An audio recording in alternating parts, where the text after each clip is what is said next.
This is Sky Power Radio and TV Services Studios, West Yorkshire, late Stencil Mount. Welcome all on board our weekly civic education program coming your way from studios in West Yorkshire, late Stencil Mount. Mustafa Jame is my name at the seat.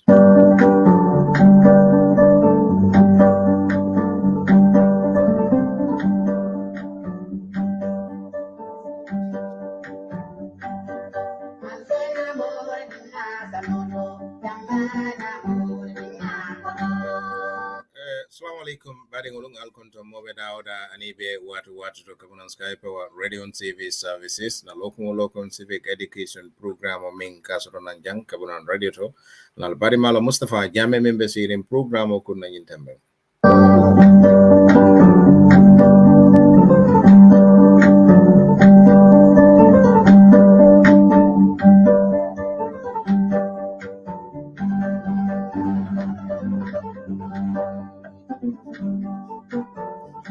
Assalamualaikum bokki deglu kati ñu la di nuyu fii ci Sky Power Radio and TV Services Studios West Yorkshire Stencil Mount ana ak seen xarit Mustafa Jame nekkal leen ci rajo bi ci seen buntu programme civic education program.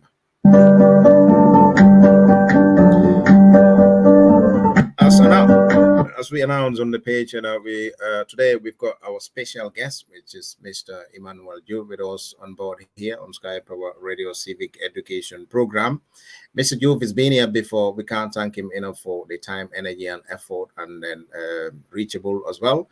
Mr. Ju, first of all, we'd like to say thank you, a warm welcome on board. You can say hello, hi to our viewers at the moment. Mr. Emmanuel Ju, welcome on board. Thank you so much, Mr. Jame. Thank you, Jerejef Suleiman Jeng, and all your listeners. It is a pleasure. Jerelin Jeff Wailingen, my invite. It's my pleasure to talk to you guys. It's always interesting and engaging. Jerejef, thank you. Thank you, much obliged. So, Nganuyo. Jerejef Emmanuel Diouf. Mangla nuyu di la santa di la jossa waccuwaay.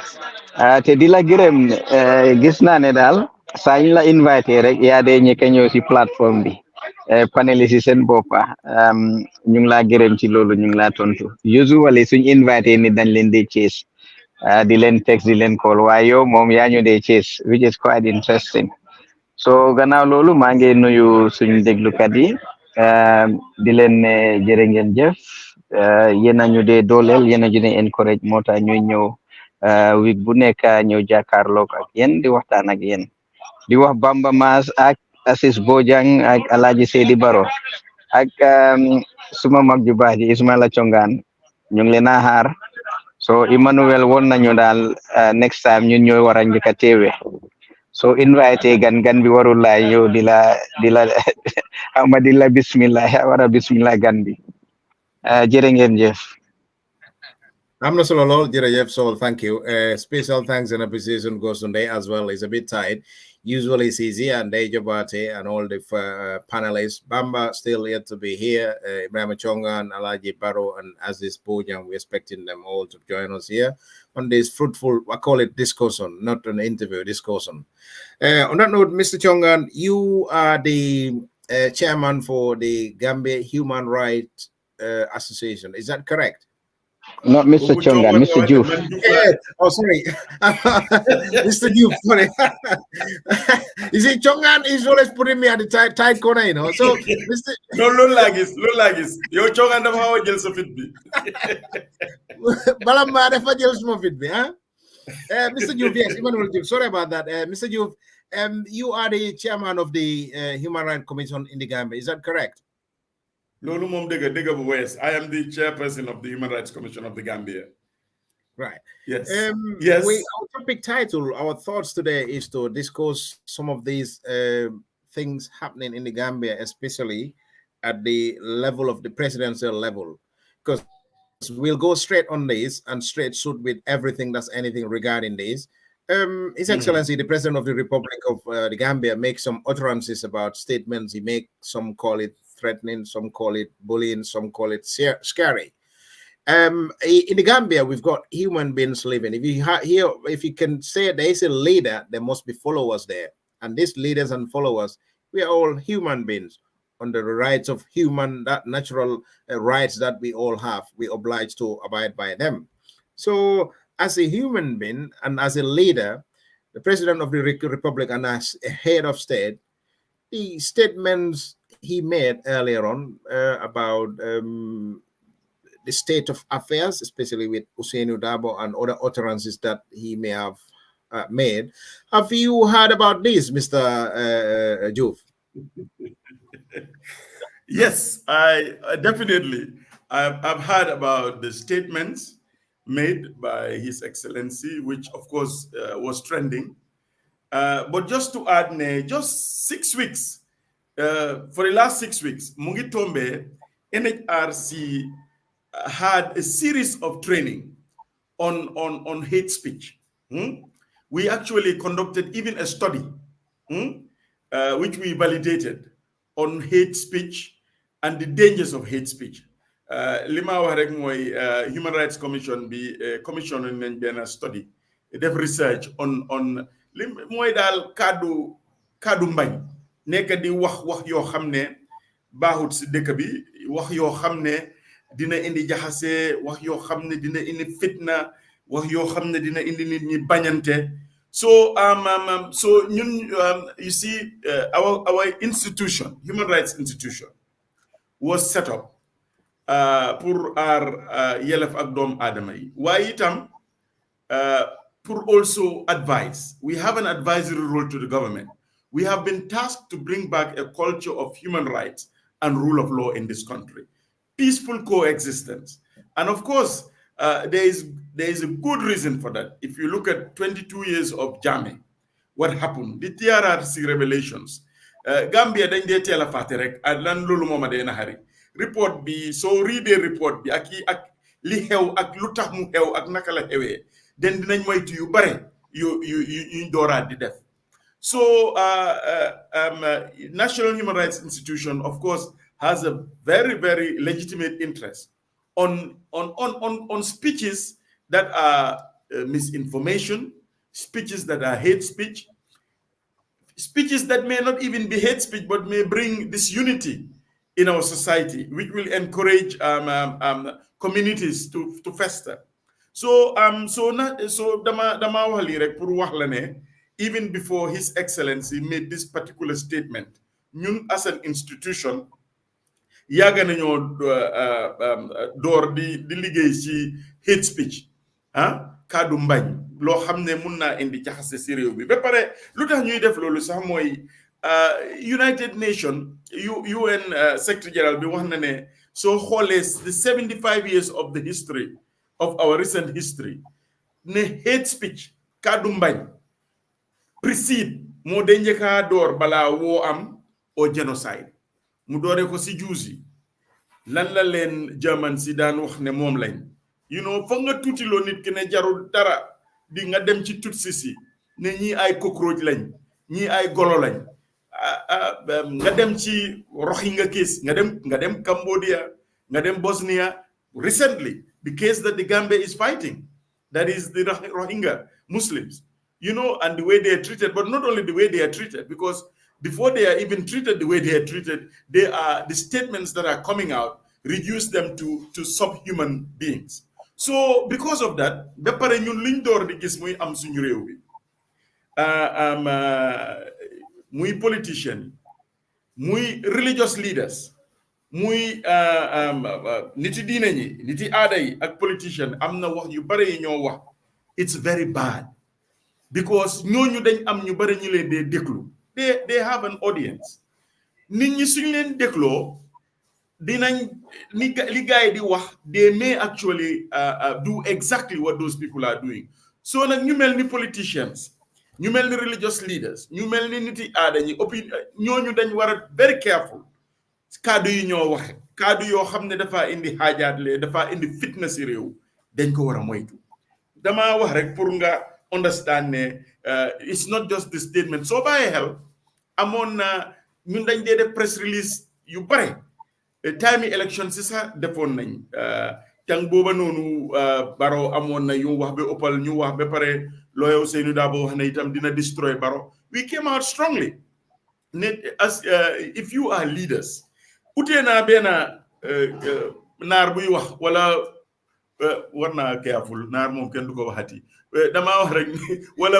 benn pol nekk fale di wax waxam waaye yow soo nekkee leader da nga am nit ñi dañoo déglu sa kaddu li nga wax nit ñi dañ ko dee déglu torop so you have to be careful because you have followers mais leen ma xëcc fii maa ngi am noise background noise.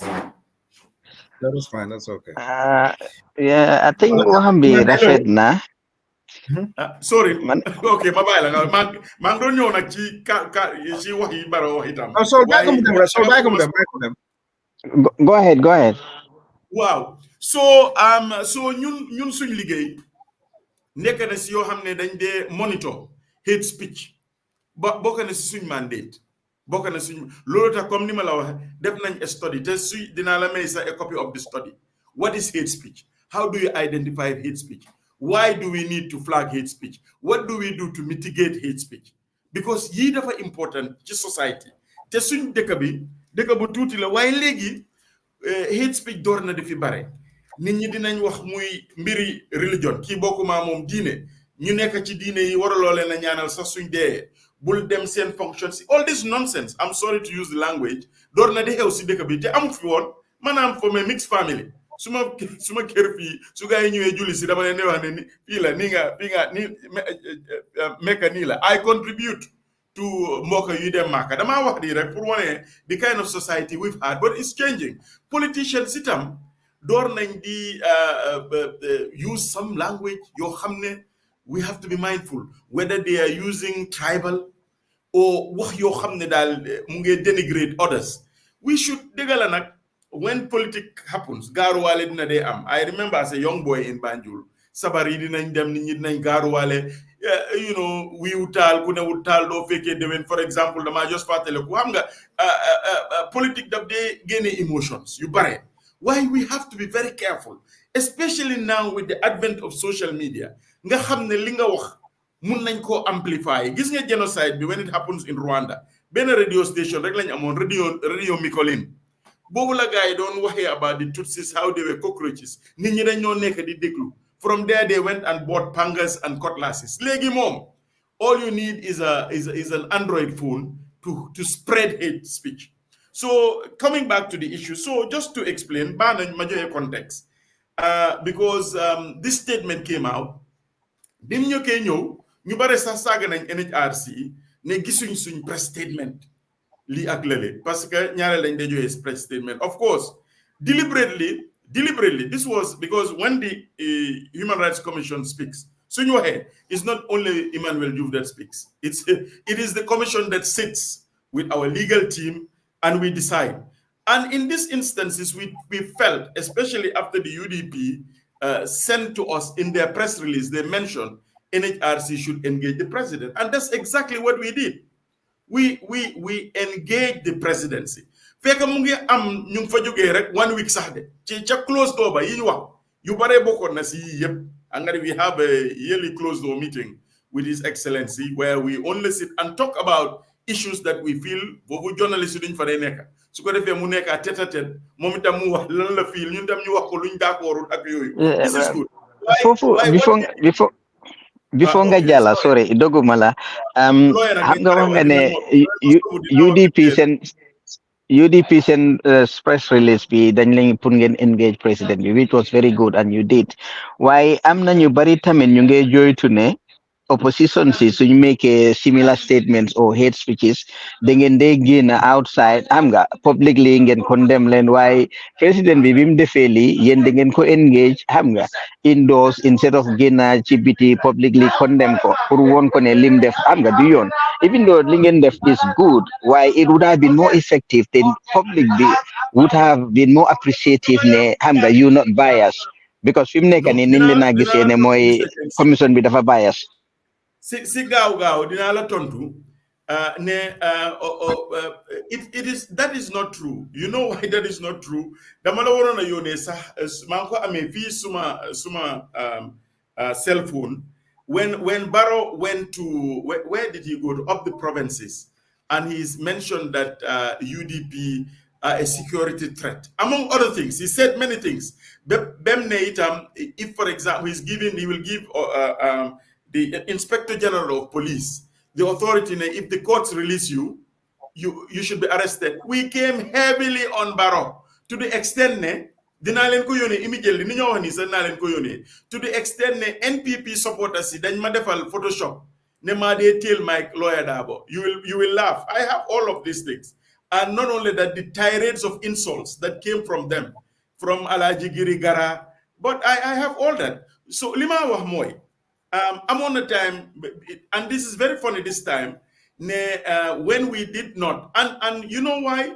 We refused to be a ping pong. We sat down, we will be we will be issuing press statements every week because immediately I'm not you Saga Baro Sunday. The next thing NPP would have told us, Saga Baro Day Lolenwa. We have an advisory role and we wrote back to the UDP. UDP, I'm not supporters your hamne. I'm on a press release. There's only a press release. Press release. So we cannot satisfy everybody. And that is not our job actually. Our job is to listen to public opinion, but we need to be effective. So we saw that, but we engaged the press. And if I tell you the number of times we even engage the presidency, from the time of Bamwe's statement in Madi, and we wrote explaining the dangers of those statements, and they responded. So we cannot satisfy everybody. We cannot be. We are not in the business of selling ice cream. Go ahead. Okay, but Mr. Juve, why we made Mr. Juve, yes. Well, sorry. My concern here is this, if I may call it rhetoric. This thing has been going on for a while, and then you lot have been there on the ground. Do you think you make any difference? Do you make any impact? Because this is not the first time he's been doing or saying such kind of statements. The second time he did it, and then you attack him, you explain to him, nothing happens. Are you making any difference? Yeah, okay. Is NHRC making difference? Are others making any difference? Just to tell you that what we even did before the statement came, we went to the IPC, Inter-Party Committee, where they all have representation. Remember, these 19 political presidential candidates signed the Janjambure Peace Accord. They did. They had an MOU, and one of the things that they're supposed to do is to make sure that that their parties, their executive, their party leaders do not issue statements, whether it's hate speech, or statements that will bring discord and disunity. So our job here is to make sure that the parties, Manila, of course, much is expected from the head of state as leader, but so whole very horrible statements are coming from all sides sometimes. So our job to be non-partisan, that was why we actually engaged the Inter-Party Committee to start with. And we even informed His Excellency that what we liked about the national dialogue was they can use the national dialogue to discuss. They can disagree. But what we do not want in a country is polarization and disunity. We are trying. I don't think we are a panacea to all of it, but our job is to make sure that we take them to task when politicians, when religious leaders, when people who have a sway in the public make certain statement, that we call them to order. We call them to order. Sometimes we write to them directly. Sometimes we send emissaries, even among ourselves, to go and say, no, you cannot do that as a head of state. And the good thing is that we document all these things. Yeah. So we do that. Yes. Does it always yield dividend? Maybe not, because you will expect Mom Laiwa. But should we stop? No, we should not stop, because when such statements are made and everybody says, no, this is not proper, they are also human beings. And that, why do you think that they backtrack, or their what are they called? Their minders try to sugarcoat it, and because they feel that everybody is saying, hey, and these things, all of them need to be careful, because legal law, there is BAR, it's documented. So you cannot run away from these kind of divisive statements that you make. And the NHRC, we take all of them on board, all of them. And we do. But we also don't want to be seen as a ping pong, as I said. We will have to see what is the best effective way of dealing with this. The politicians have talked, yes, so, we will condemn it, but we will also write directly to the appropriate authorities.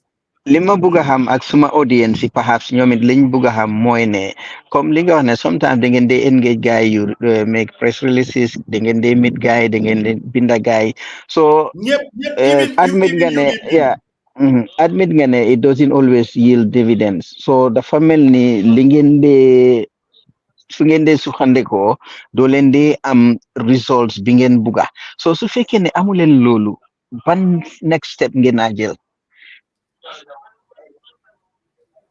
Ban next step? Yes. Well, okay. Hamga, when it comes to things like we do not prosecute. We as an institution, if I may just tell you that, although we can sit, we have quasi judicial powers. Dinañ dee mun a talk as a tribunal, comme liñ defoon rek ci keesi góor gi Mbub, and order compensation and order certain things, and those things are enforceable. But when it comes to things like this statement, for example, it may be very unpleasant. It was distasteful, but was it criminal? Damala just explain the complexities of hate speech, and that's why we conducted a study on the whole thing. You know, because I can give you what the definition of hate speech is. That was a very unpleasant, nasty, uncultural, because such society don't end it. It may not be criminal as per se. Why everything that they ripple effects li angale de wax comme like daf di am yoo xam ne daf si dee juddu. Let's say for instance bi président bi waxee statement boobu, ok yàlla tere ko Dabo mënoon naa dem dugga si moto mu am accident mu dee, o Dabo mënoon naa toog mu dee, so obviously njabootam gi ak ñi ko toppa mun nañoo toog wax ne lii xam nga government bi foul play moo fa nekk, xen na government bay def impact motom bi mu am accident, o xen na dañ ko poison, so loolu mun naa jur loo xam ne yëngu-yëngu si biir dëkk bi. So these are the consequences li ma foog ne lañ war a bring to the president di ko woon ne lii waruloo ko def. So of course there was a lot of pressure. You are very right. You are very right. Anga ni all of Nyai, they were tombe mode in the IGAF. Linga wani is very right. If anything had happened, let me tell you today, the conspiracy theorists, whether true or not, would say that. But not only that, if you read 2 days ago, Nyari Pani Pase, family Dabo, been inside the office of the IGP. How many young gislolu? What IGP been the statement that His Excellency made is a threat to the life of their father. How many gis ngalolu? I've seen that. Yeah. Addressing your point, one, if you're in a position of leadership, if you are in a position of leadership, you have to be very careful what you say. You are not ordinary. You are not ordinaries, because so nit amé kadu nak koku dafa wara careful ni nga danelé sa wax. So man li nga ni yeb agree na yow. Fogg na li ma jema explain, li ma don jema explain moy rek moy ne ñun def nañ wax nañ li wax nañ lale. Why comme li ma la ko waxe rek, there are instances where they wrote back and categorically state ne it must have they didn't mean it that way. Ndax dega lañ wax or ñaka dega, but the fact ne you take them to you know, you call them to order. So that we will do that will what do you rek ñu wara def lolu. Dama dey disagree with IPC war nañu def lolu. Dama explain rek ne ñun am na okay waxal bu may jël mané dama dé disagree ci ñu xamné dañ dé né wa président bi miinu ko xam nga nit suy wax body language am bi liñ dé wax né Islam daf dé carry about 75% of the meaning of speech bi than the mere utterances of words. Okay, so c'était video bi ni président bi doon waxé ak tonam bi xam nga ak body language am bi da nga xamné ki he meant every word bi mu wax. And no amount of damage control or no amount of spinning did not change Lulu. He meant every word bimwa. So the best limwaro na deflect nit rengay don. Nga admin ne well waknali mistake na. At the time when I was emotional, why mange jegalu, you know, su feke ne suma kado bi amna affect na. Or affect na anybody else because lolu dem na be nekatut a Dabo issue only dafa neka a Gambian issue, a Gambian public issue. So every genuine Gambian was concerned.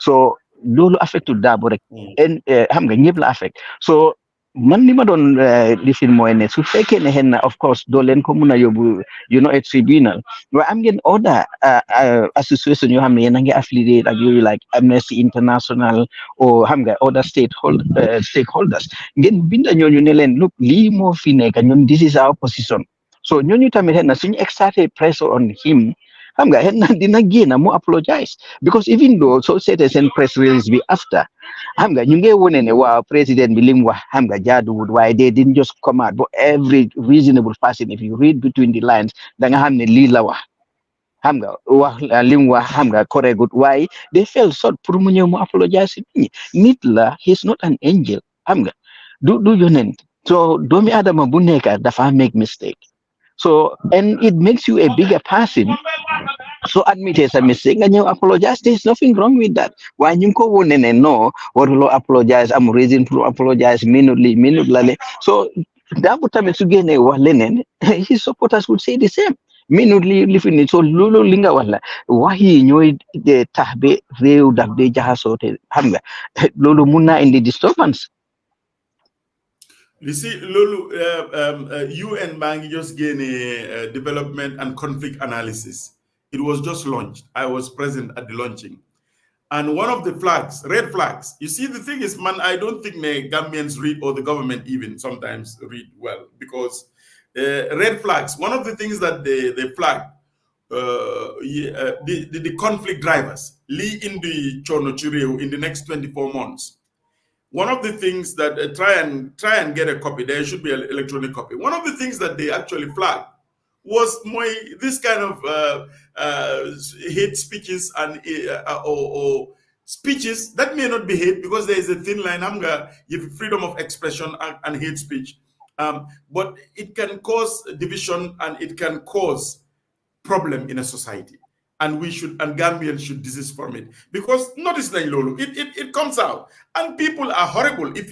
I don't know how often you scan the social media. Our worry is that is why I love the Janjambure Peace Accord, which even it's on the leaders themselves to disown people who say these bad things. But if you now have leaders who are actually saying things, then there is a problem. And our job is to remind them, all of them, of the Janjambure Peace Accord they signed, the IEC, the Memorandum of Understanding that parties signed. We have all these provisions, and I believe, come think over here. Their minds should not sugarcoat it. When your leaders make a mistake, it is important that you take them, they work back on it and explain and where apology is due. Where you cannot force people to. And unfortunately, these were the issues that happen. Mr. Youth, I've got real concern here. The National Human Rights Office, your office, is there for human beings. And if you think you're not making dividends and you do not want to stop, where can you go next to make dividend or to make change or to make impact of your steps? Where can you go next? Where can you go next? Because this thing, we cannot just like it. Yes. Mr. Jame, the mandate of the Human Rights Commission is very broad. This is one aspect. This particular one, because this can lead to war. This can lead to something very serious, Mr. Job. No, it can. No. Okay, I'm just trying to explain. Yeah. The mandate of the commission is extremely broad, and if you've been following the work of the commission, you will notice what we do, from investigation of complaints relating human rights violation, from monitoring detention facilities, from doing research. That was why I told you that even 6 months ago, with the help of UNESCO, because we knew that the red flag that is coming in this country, and this started long ago, is the emergence of hate speech and speeches that can cause division in our society. I mentioned that, and that was why leader for Tombe Rek Mangla explained. What we did was we even validated a study. We are good and it was so holy. For about 2 weeks, you gave training on civil society CSOs on the dangers of hate speech. So the point I'm making is that this is an incident. I'm not saying it's trivial, because I said that when leaders make statements, those statements can be very loaded, especially if they can incite violence. But that doesn't mean that just because we don't have an immediate solution. And changing attitudes, changing mindsets is a process. But just because this, as I told you, we did the right thing. If you talk to UDP, they know exactly what we have done, and we're going to engage them again. And if you talk to the government, you will know also what we're doing. My concern here is this is not the first time. It's not the second time. It's not the third time. And then you've been talking. You've been exchanging emails. You've been talking to them, having dialogue with them. I think it's about time. Do you not think it's about time for you to take this to the next level? And what is that, if any? The next level, you see, that is why I am telling you that what do we have right now in the Gambia? We have structures relating to inside. Okay, if when people make statements, let me be legal. You have the law. You have defamation of character. I'm just explaining to you. You have sedition. These are things that individuals can actually take up. That is one. But you can also have statements that are directly not maybe defamation or incitement, but they can lead to incitement. And that's why it's very complex. Lolo explain. When you have statements that are very nasty and unpleasant, you live in the UK, you live in America, you can hear very terrible things being said by Trump and others. This is what I'm trying to explain to you. Where particular a statement is not criminal, but it can lead to, what do? You make sure that those structures that are in there, that was why we came heavily on the IPC, Inter-Party Committee. They came up with a whole MOU that is signed by all of them. And what they signed is more like a gentleman's agreement, but they're putting these leaders together to tell them that, listen, to bring peace in this country, this is how we need, this is the framework, this is how we need to work together. So I am agreeing with you completely.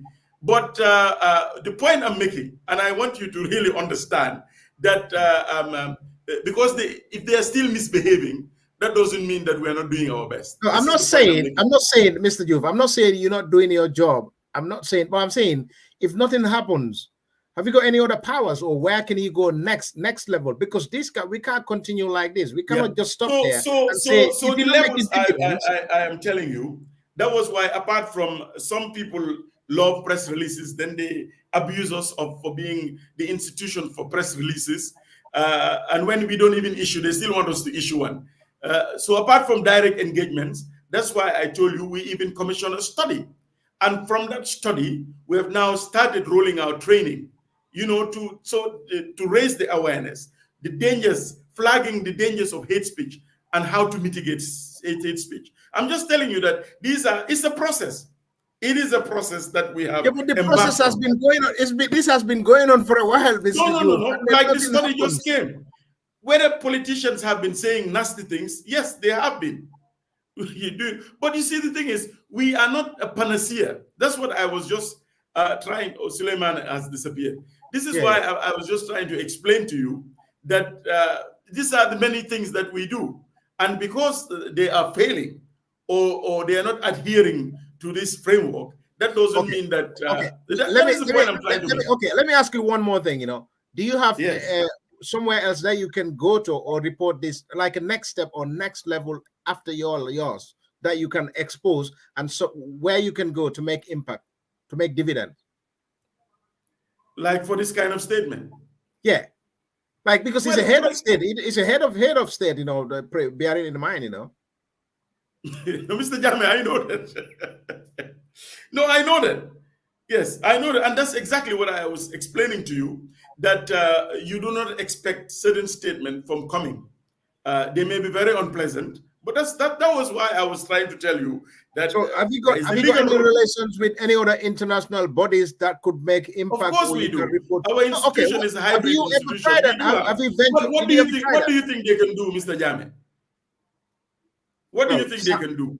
Well, I'm just assuming. Of course, we communicate. And listen, Mr. Jame, Gambia is being reviewed again under the Universal Periodic Review. As an institution, we file shadow reports. We are very much in touch with all the treaty bodies. And yes, I just want to allay your fears. But what I'm just telling you is that what they will also do is to engage the state. This is what I'm saying. Has this ever happened? I'm trying to make. Okay, there is a process. Yeah, has it ever happened for them to engage the state and make impact? Oh yeah, yes. It's always, the Gambia is going to be reviewed in February. We have just filed in our shadow report last month, and the Gambia is going before the UN Council. It happens all the time. It happens. Okay, thank you. Alaji, welcome on board. Alaji Inimbara, thanks for coming. Thanks for your time.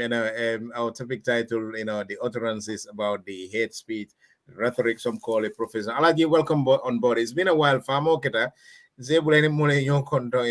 Barrow, thanks for coming. Thank you, Mr. Jame. I appreciate it. Mr. Juve, Emmanuel, hope you're doing well. Your guys have been firing shots at me since.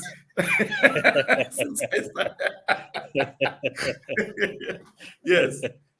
It's a pleasure to see you. My good Koto Sol, Suleiman Jeng, greetings to you too, and all the listeners. I say Assalamu alaikum to everyone. Yes, it's been a while, Mustafa. I guess Doko Kenya and Taradula Kenya, unfortunately. So Muka make no most of the time, but I'm happy to be here today. And sorry for coming in late. We lost someone that used to work with us at the TRRC. He was part of the research and investigations team, Cherno. He was an elder statesman among the team. So he passed away today.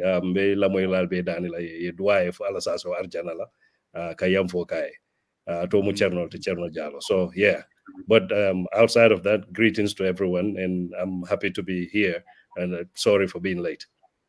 No problem. Thank you, Alaji. Your thoughts about the current. Thank you, sir. It's nice to see you back. Yeah, thank you, sir. Yeah, I like to think you are following some of these statements made by His Excellency President Adam Barrow regarding the speeches he made. Some of it, like Mr. Youth himself said, is affecting peaceful coexistence in the Gambia, or the speeches made about His Excellency the President. Some of them. Have you had any of these statements, and what are your thoughts about these statements? Like President your thoughts? Yeah, I mean, I think unless you're hiding under a rock, all of us heard these statements. Yeah, the very unfortunate statements, very unbecoming statements that he made. I mean, I know our politics is toxic, but we shouldn't expect the president to be leading the toxicity of that politics. He should be the one to set the example for all of us to follow, not be the person leading toxic politics. They were very unfortunate statements, and what is even more unfortunate is to see representatives like Dr. Ismaila Ceesay Kanaikafo is being taken out of context. It says a lot when you are not impacted by something to tell people how they should react to it. You're more demanding than it can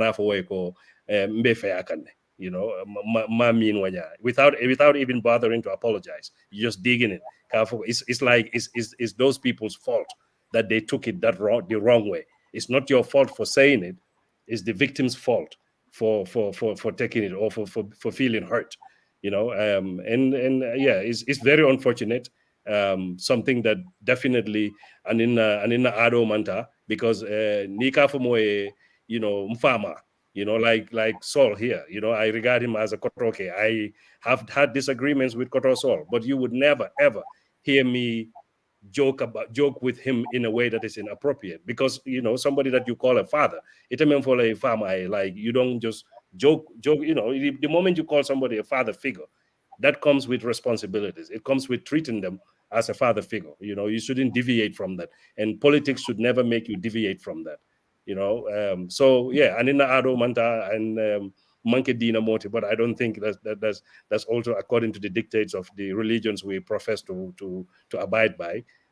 So yeah, very, very unfortunate. I don't think those were appropriate statements. So because of the death of somebody, I think they were very painful statements and very regrettable statements. Alaji, this is not the first time. I'd like to think this is not the first, it's not the second, and maybe not even the third. And this has been I can't call it me along saying, but I love the killer trend or cultural design. What are your thoughts, Wofanala? Because it's a bit, don't you think it's scary? Yeah, the unfortunate part is I call them Bantaba statements. These are things that you say when you're sitting at Bantaba and you have nothing to do. You have no job, you have no responsibilities, nothing. I'll be sitting Bantaba, I'll be kachak and dorong, and you're just saying whatever. But Barrow failed himself. Let me say that one. He failed himself in uttering those statements. But importantly, the people around him also are failing him. Because what's going, the issue with this kind of stuff is Barrow has an army of individuals who should be guiding what he says to Gambian people. From Ibrahim Sankara to Ismaila Cisse to all these other people, to what's her name, the lady at the press secretary at the office of the president. All these people have a duty to make sure that whenever Barrow faces Gambian people, he speaks on substantive issues. Like, he speaks to things that are affecting Gambians. He speaks to things that are important, whether it's a political platform or what have you. Barrow is not a politician at this particular moment. He's more of a leader, which is far more important a role than the role of a politician. So he should behave like one. And so it's up to the people that surround him, his public affairs people, the communications team, to ensure before he goes into public, they develop some kind of talking points. These are the things that are being talked about. Let's discuss A, B, and C. This should be your talking points. These are the things that you need to highlight. This is the speech that should be delivered. He should be guided in what he says. But then, to just wait for him to go out in public, say whatever he wants to say, and then you want to come and blame the people, telling them it's your fault for not getting the joke. It's your fault for not understanding what he was saying. It's disingenuous. It's not right. So that's why I say Baroba from fail, because like I said, one, he ought to know better. The person you call a father, you shouldn't belittle that person, regardless of what the situation is. But number two, the people around him are also failing him. And instead of facing him and telling him, sir, these statements are despicable, you shouldn't say this kind of stuff, because it can cause problems within the country. Instead of saying that, they are digging in and telling him, you don't have to apologize. You have nothing to apologize for. People like Dr. Ismaila Cisse, they should know better. Either they are they are incompetent, one, or they are just very dishonest individuals. And either of those are terrible scenarios for President Barrow. Don't you think human rights got some rights, some sort of human rights? Do you not think, Alaji? Yeah, well, I saw, the thing is, and let me just clarify this. Emmanuel is somebody that I look up to a lot. I was not too long ago, I was in a foreign country that he did some work in, and I was so proud of what he did there that I was bragging and telling them he's my brother. Just because of the wonderful nature of the work that he did there and the amount of respect that the people in this place have for him. But even before that, I also know of Emmanuel's journey through the dictatorship during the days of the Yahya Jammeh.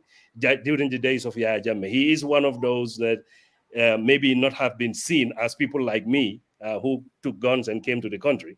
But he was behind the scenes doing a lot more than most of us probably will ever realize. So I also understand the nature of their job and how difficult it is in the Gambia, because you have to realize that some of these things, like the National Human Rights Commission, the TRRC, the CRC, these were not President Barrow's ideas. If President Barrow had his way today, there would not be no NHRC. It wouldn't be there. There wouldn't be no TRRC. There wouldn't be no CRC. If he had his, because these were not his ideas. These were grand ideas that came from Batambedu and the Emmanuels and other people in that field. These were not Barrow's ideas. And so today, it's a very delicate balance, because the NHRC is linked to the government in like, even though it's an independent body, but it's also linked to the government in a way that if the government does not support it in any way, shape, or form, or if they want to shut them down, they will find ways to shut them down. So it's a very delicate balance, because one is either, okay, if you go too hard on the government in a particular way, they will stop cooperating with you. You understand? And on the other hand, you cannot also be too quiet, because that's your job. You have a mandate to promote and protect human rights.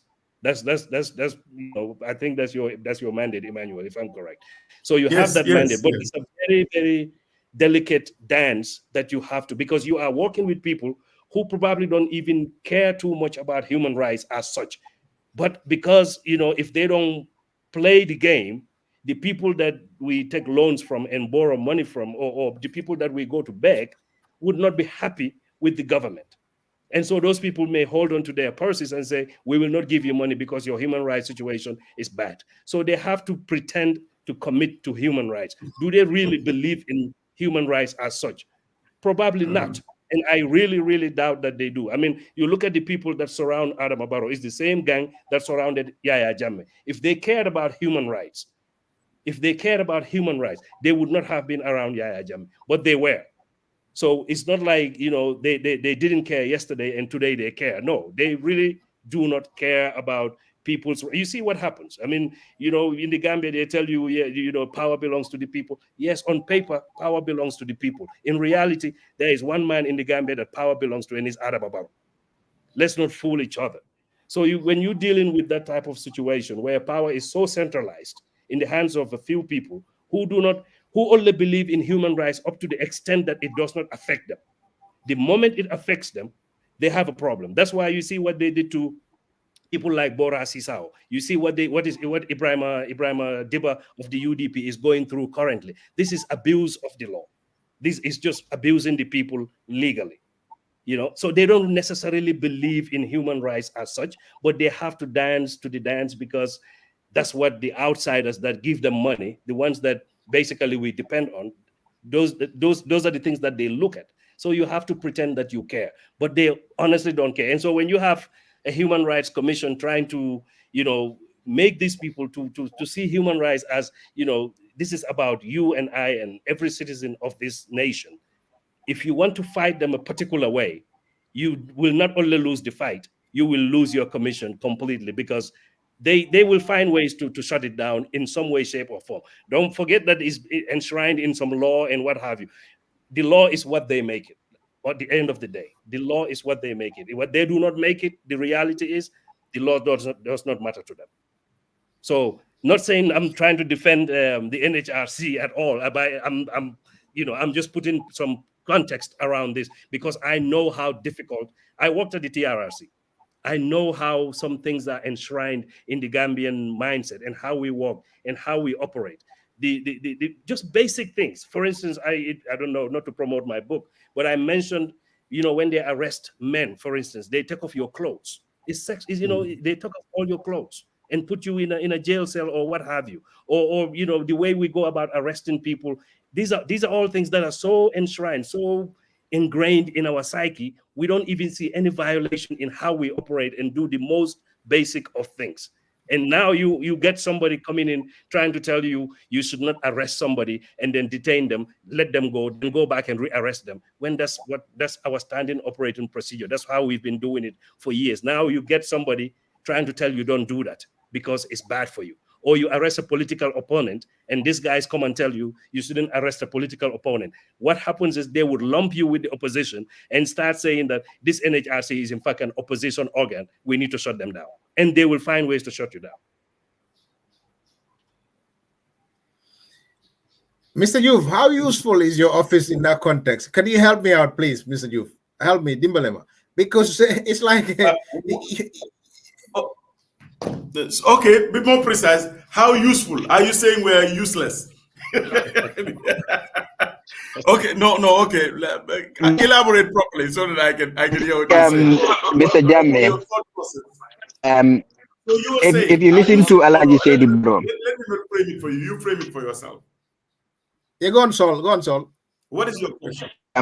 Yeah, I think that is a little bit too harsh on the commission to say if they're useful, because they're useful in various ways. And I'm gonna make it them. Most of the time, su feke na yangi call darachi either NIP or see institution or see something. Gisuloko lichi gena bari danga feel ne henna li amalula jering. Why henna so ko sedle si benen fan or somebody else in a different situation. Dinga gisne am nanjering. Comme li Alaji Barrow highlight, so ko deglo bu baax dinga understand ne commission B has a lot of use and is a deterrent in another way. See government B. Why we don't always see things like tangible results. Lee is what they have achieved. Why from his works you can see awareness bigadi raise, publicity bigadi reports bigadi binda. I'm going to engage government B. You have that day kind of an impact because let me just finish. This guy Barrow. So said the first press release big guy Guinea, come Alaji Barrow. Guy that don't blame the public for not understanding his joke, or they were blaming the public for taking things out of context. Why be praise be mounted? I'm not new engage ko gisneng and the next press release be Dr. Cisse again. So called said lo at first one see then ute then many good day bitch. So called like Limon initially the family the praise of be mover. Them admin the linewa the fanyao. Why Barrow dafa failed to come and apologize. Talking person bi génn ne Barrow soo defutee lii dinañ la yóbbu court or dinañ la yóbbu feneen commission bi loolu is not within its mandate like limits, so we need to understand that as well. Yeah, understand that thing why leena la sol man suma concern bi mooy xam nga su make statement ngeen woon ko mbite ngeen aida ko ngeen engage ko. It doesn't make any difference. Mu defaat beneen statement no different. So man dama foog ne there is somewhere boo xam ne di ngeen mun a expose government to say well they are not abiding by the national human rights, so xaalis bi duñ ko mun a am or support bi duñ ko mun a am or sanction or yu demee noonu su ko defee in future lu mel noonu xam nga those kind of consequences need to be in place. Sol fogolo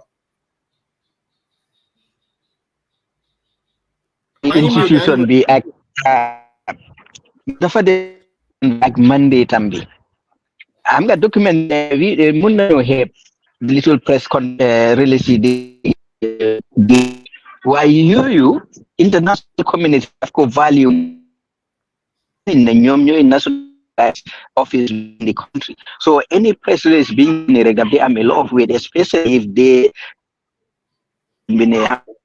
or suñ ko engage because dañoo document loolu. So stakeholders yi am na a lot of things yoo xam ne daf dey happen behind the camera ñun duñ ko dee gis ñoom suñ génn wax ko duñ ko am waaye public press on social media ak different stakeholders enforce guy pour make the other press is the last one the guy make. So yaa ngi am incoming call, I think sa line bi baaxut de mu ngi pixelate, mu ngi talk. Your line is not good. Maybe try rejoining also. Yeah, it's not good. Okay, Mr. Youth, coming to you. Well, okay. No. Yeah, go on. Okay. Your thoughts. Well, no. I think Alaji is a straight shooter. He said it. I would agree with 90 something percent of what he said, because this is the nature of which an institution like us operate. It is a state institution, but also it is independent, and it's very important also the kind of people that they have there as commissioners, because we drive the process. We make sure that the promotional and protection mandate that is given to us and our advisory role, that we hold firm to it, and we have. So we say the NHRC, for example, within 3 years of its existence, was given an A status. I'm not saying that we don't have challenges. And of course, we cannot be an Alaji Barrow. He can say it, he can shoot directly. We can shoot indirectly. It's normal because of the way. No. I'm just being honest. How can you not be Alaji Barrow? You got the human. This is human rights. Come on. We all know Alaji Barrow doesn't suffer fools gladly, and he's a straight shooter. So anyway, while Lima explained like Moy, it is a very it's a delicate fine line. But what is important that if you have commissioners who are credible, and I can tell you that I do have some commissioners who are extremely credible and fearless. That notwithstanding, the way we operate will be slightly different. So we have an advisory role. We will engage the government and we will tell them exactly as it is. But also, just to allay some of your fears, as an institution, which is also graded by the Global Alliance of National Human Rights Institutions, we are a hybrid institution of sorts. We, whether it's FGM, for example, you've been following the debate. We tell the state on no certain terms, and we file in our reports to the different committees. Exactly. That's the way we put it. And we tell them what the consequences are. And Alaji has struck a very important point. There is something that we were doing, where the TRRC recommended us to do. One, the state was dragging its feet, but that particular indicator came in with a lot of money if it was not satisfied. So my job was to tell them, well, okay, if this is not satisfied, you will not get this amount of money. Just to tell you what Alaji is also saying in a way. It comes with. So the point I'm making is, we do have some leverage. Okay, Mr. Ju, why are you dragging it? Okay, no. Why are you dragging it then? Why can't you use that power? Why can you not use it? No, we are using it. We use our leverage where we can. No. Your mom the feel them. And never say affairs. Yo, the point more these statements. Yo, people and Harry, Nedal, definitely see that. Or listen to the banner statement, Mr. Ju. The banner statement. Explain. Statements, is better than. Wow, what is it? That time, Mange Fatelo, the first interior minister,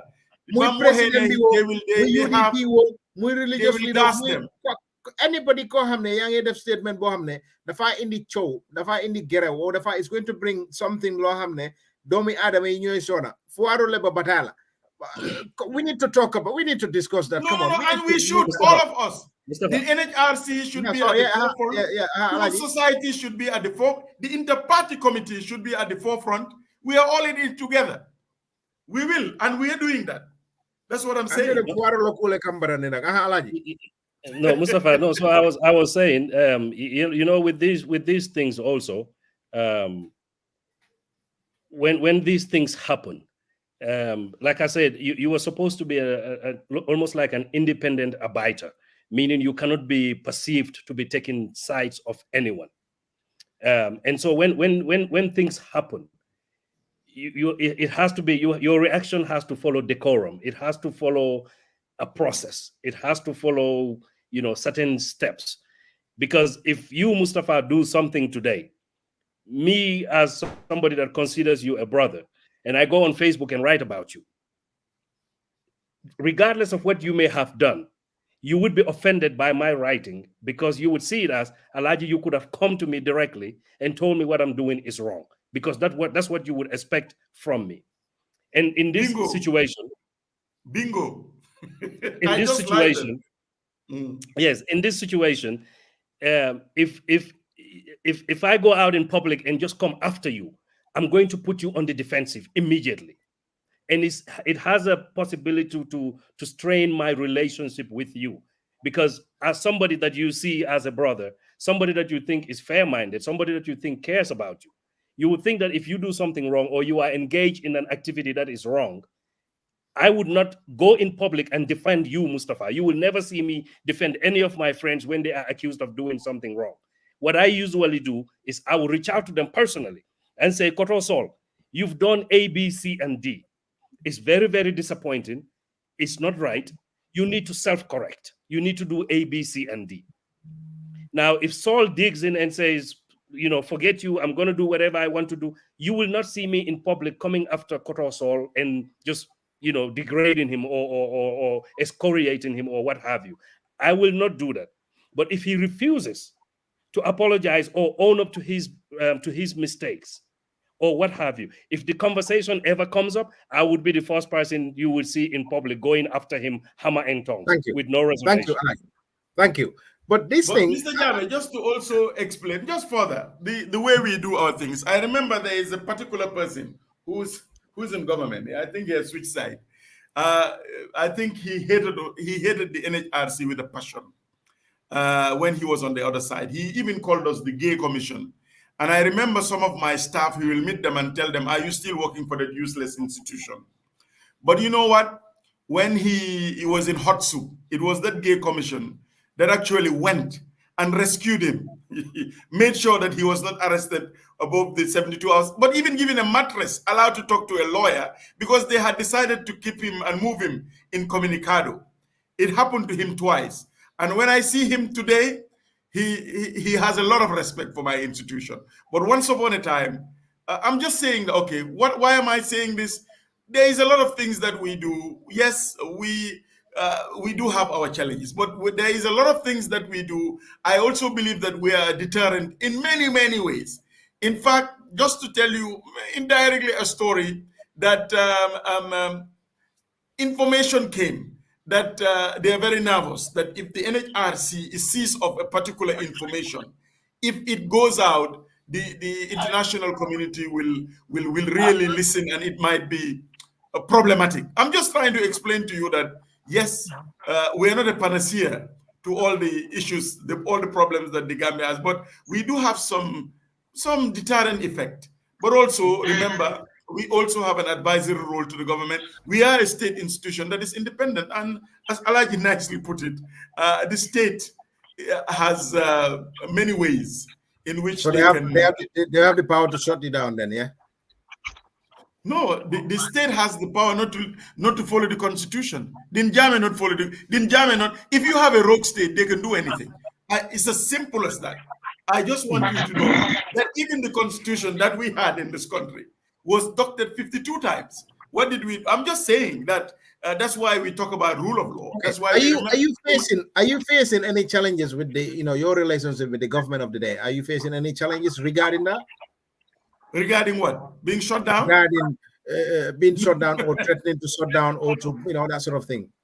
No, I have not had any direct interference with the work that I'm doing.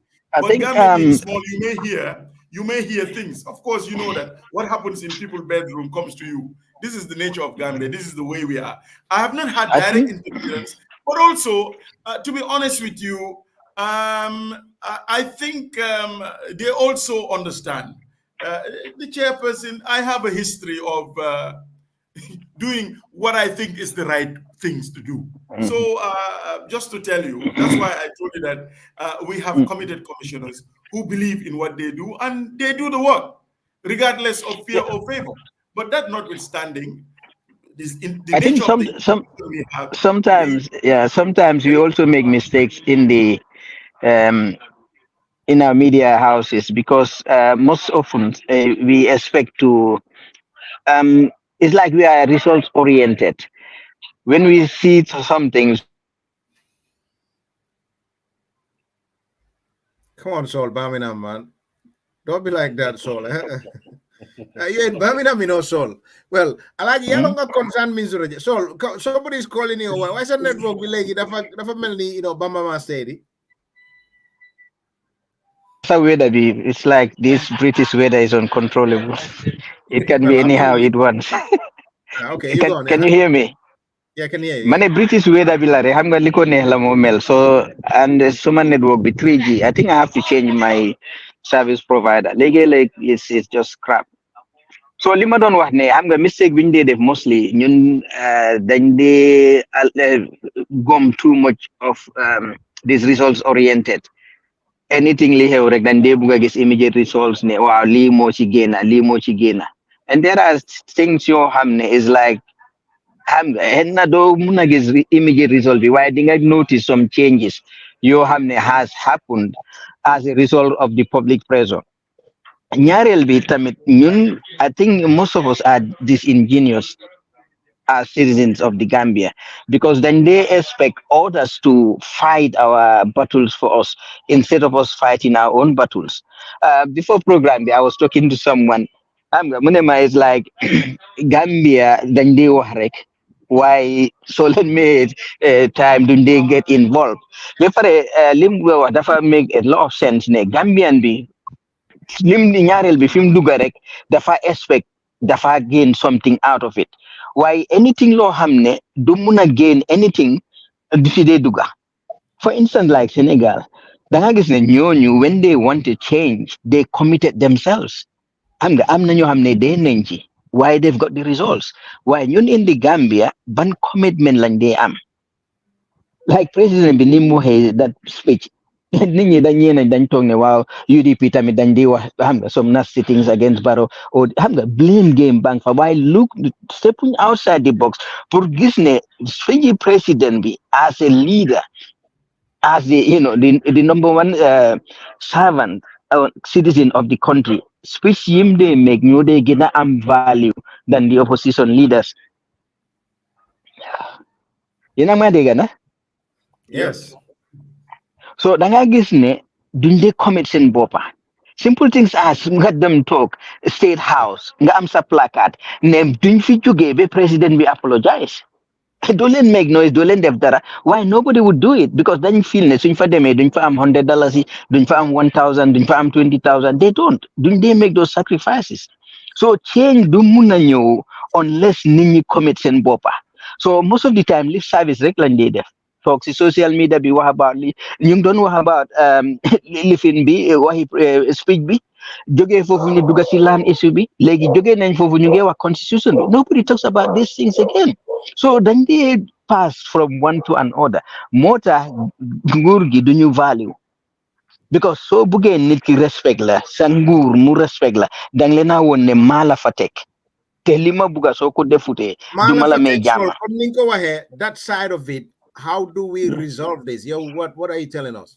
mooy commitment bi ak dedication nga jël réew mi instead of nga xool Barrow o nga xool Darboe o nga xool UDP o nga xool NPP because comme ni ko Alhaji Barrow wax léegi président Barrow is not a politician elect nañ élection jeex na léegi liggéey lañ soxla as a leader expect nañ nga war a am some talking points comme ni ko waxee soo génnee ñu xam ne yaa ngi war a waxi njëgi maalo xam nga lopitaan yi there are so many things yoo xam ne président bi war na koo wax and it's not talking about it seetal yoon yu ees yi gars yi wax su tawee doo gis yoon bi float yaa ngi fu nekk these are things yoo xam ne doomi réew mi war nañoo jóg taxaw wax si if I understand well so would you say you're insinuating or encouraging for us to get up and demonstrate is that correct demonstration of course citizens war nañoo génn ñu demonstrate expressing feelings because lu mën a talk on the social media rek di wax nga expecting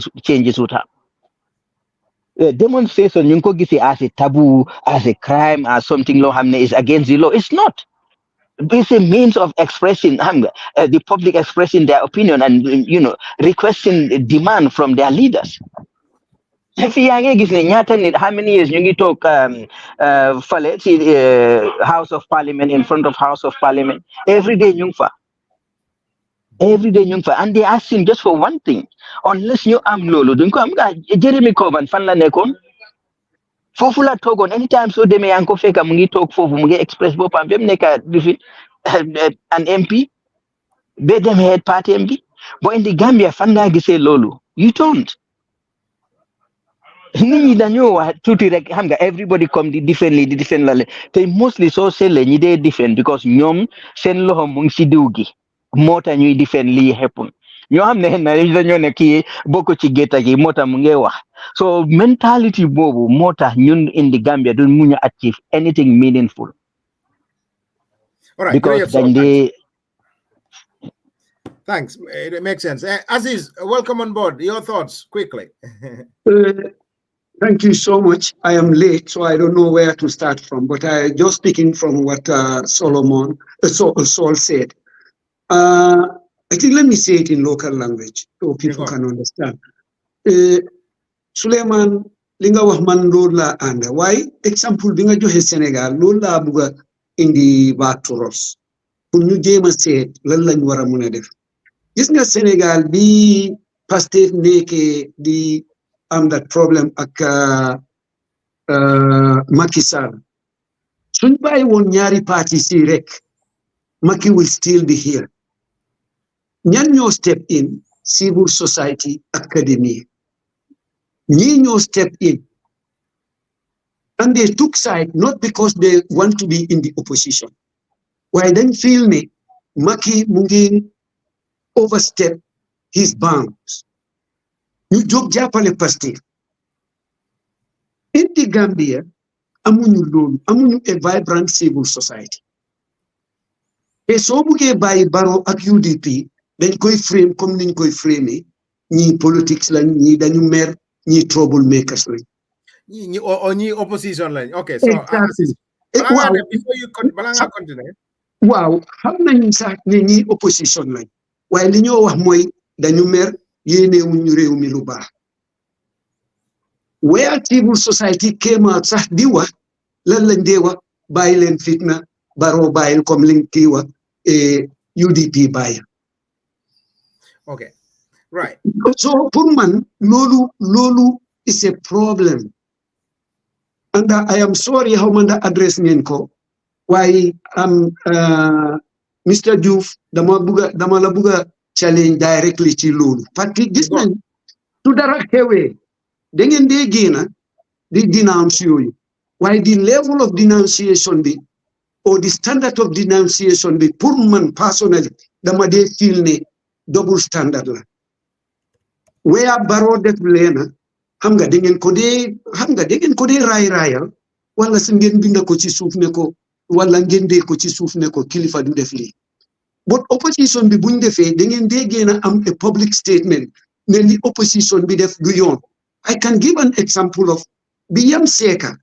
You know, remember Biyam Seka don't want me bading faster. You know, remember fee?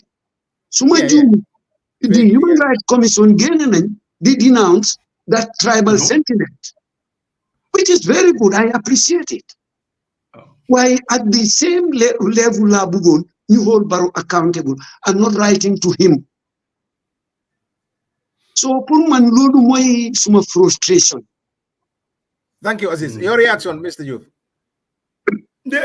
I again think that it's a bit unfair because sumala genele tay so dem website I think all the press releases are there. I hope they're there. You will see most of the press releases are directed at Barrow, actually. Are directed at Barrow and not maybe the opposition. So I don't think that is fair unless you're not reading our press releases. You see, the thing is, Momla don't explain Sangha. Being started before Nyom Alaji Baronyo. We use press releases, especially when we think that it should be. It's needed, greater coverage, greater outreach, Sisasi. But we, as I said, sometimes, because we also have an advisory role, whether you guys know it or not, we will have to engage them. We will engage them. We will engage the Ministry of Justice. The number of times we engage the office of the IGP through WhatsApp, through letters. So we do that every time. So it's not only when we do that, we come to the press to show you, hey, in this case, Lilendem. Understand? So I do not agree with what you say because so wholesale in press releases, most of it is against Barrow. So when we put it against Barrow, I'm the Lumala just yone, I'm on a time UDP. I'm gis nga li ma la just yónnee. yaa ngi web sa gis yaa ngi waaw so dinaa la yónnee more because xam nga the issue is this gis nga lii mu ngi jógee si NPP ñu ne man maa dee hold Dabo Mike gis nga loolu dañ def sa Photoshop and they've said many other things su ma la yónnee audio yow tey di nga tiit so I cannot just sit here or the commission cannot just we will listen to public opinion but we cannot always be swayed by Mr. Jaminete waxuñ enough war nañoo wax enough it's only one paragraph it should be 10 paragraph suñ defee loolu suñ liggéey du dem because fañ ko waxee immediately la kenn jógee fale saaga itam baronde su ko defee gars yi ne ma bañ saagee baronde loo si wax su ñàkkee dañ ñoo ñàkkal fulal commission bi du am fayda commission bi du am fayda du am fulal même rek ma jeexal waxuma itam ne you guys should not criticize. It's also your right. We feel they should have maybe issued a press statement. In that same vein, there are some who will say, ni press statement others will say, well, it took them 2 days. So the crowd is always there. We have to be focused as an institution to try and get result and engage to get results. So lolo man fok mo am nak. Why ñaarel nak some of the things you guys say, balal ma rek ma jeexal. It's unfair because either you do not read that particular press releases, read loco, or ñun ñep am nañ different sentiments. Ñun ñep am nañ different sentiments and people will sway this side, they will sway that side. So but we will listen to the criticisms, but we will not always be swayed by them. Otherwise duñ def liggéey. Every time ñu ngay will be an institution the turn to one day. That's why I even told you that at a higher level, we've decided to engage even the IPC. They had the Janjambure Peace Accord, they've signed. 19 presidential candidates, they signed. And they need to be abide by that. And we need to be engaging them. Engagement dafa ba. Engagement dafa ba. And sometimes you engage and publicly people will not know. And it's effective sometimes. I think to be quite honest and to be fair to ourselves as citizens, then you were by the rely on people, others to fight our own battles. As citizens, we need to be fighting our own battles because you talk the human rights office we hold Barrow accountable, definitely report. So you abdicate your own responsibilities as citizens. You as citizens, you wara def for hold Barrow accountable. What are we doing? So why be right? Because Lolo Degala, motor guide and Kodewa, don't listen to them. They will just talk. They'll soon forget about it. Nyata yonge dega guide Lolo in government. Because Lolo, that's what we present ourselves to them. Lolo and they deaf. But if they see we are serious on what we talking about and we are acting towards getting it, guide then you respect and then you regal. Look at Kenya, for instance. President Buto for withdraw that tax bill, lim def, file would let. But when they went out and they saw him, they are determined. At the end, that's why withdraw and he sacked his whole cabinet. If he had listened initially, he had do aga fofu. But you know what are we doing in the Gambia? Dara. Gambian biduduga in any activity bohamne dufa ame benefit. Halis directly. Dufa duga.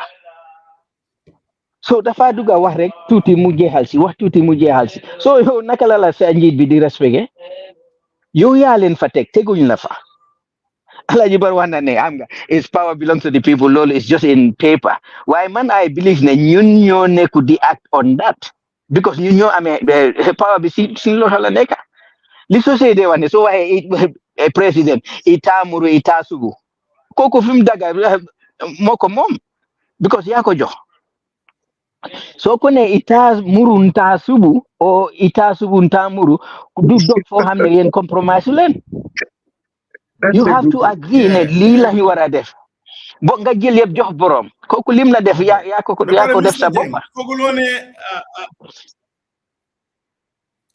the leadership defines who we are as a people.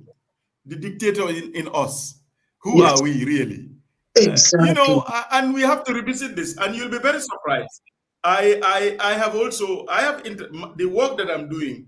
I interact with a lot of people from the level of the international, the regional, inside, everybody. And Opposition season Gambians also, we have issues. Yeah, opposition season bopa. I'm sorry if I'm going to use that word. I am shocked by, even though sometimes, sorry? No, lima wax moy. So I deal a Gambians. We also have we have issues, my brother. And I don't want to use the cliche that I said that a country gets the leader it's deserved. Why I am tempted to say sometimes really, you can say that you can say that makes a lot of sense. Yeah. You deal with this side, you see people when they cross over, same people who were passionately saying something, and you are gobsmacked. You said, really? Is that who we are? Maybe we don't have value systems. Maybe we have issues with integrity. Let's also call a spade a spade. Lii moo ñu dal ñun ñëpp. Dinga gis tey ku nekk side bi lota ma use somebody who will get up every morning and abuse that Human Rights Commission left, right, and center. Until he was in a fix, we saved him, and then he moved over.